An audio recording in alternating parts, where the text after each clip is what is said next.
मंगल भवनय मंगलहारी द्रवौ सुदशरथ अजिर बिहारी। जय जय श्री राम कहियो जय जय श्री राम। जाहि दिनक इंतजार छलै ओ शुभ दिन सबके आबि गेलै। राम लला के मंदिर बनतै मेहनत के फल पाबि गेलै। लागै होली आ दिवाली मनबै सागरो जहान। कहियो जय जय श्री राम कहियो जय जय श्री राम।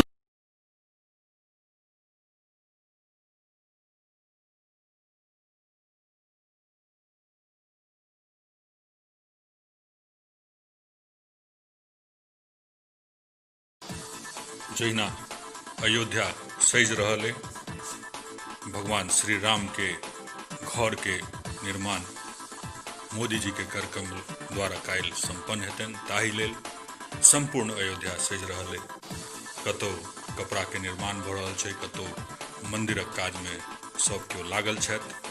ओहिना संपूर्ण मिथिला सेहो बहुत उत्साहित है, कारण मिथिला के पाहुन श्री राम के घर संगे वैदेही के घर माता सीता के घरक निर्माण भ रहल छनि। संपूर्ण अयोध्या जगमगा रहल है। तहिना मिथिला में कतौ गायिका मैथिली के गीत, कतौ गायिका जूली के जय श्री राम के हुंकार सर्वत्र सुनल जा रहल है। अपनों सबके भगवान श्री राम के घरक निर्माण के शुभकामना संगे अपनों सब एहिमे भागीदार होई। जय मिथिला, जय मैथिली।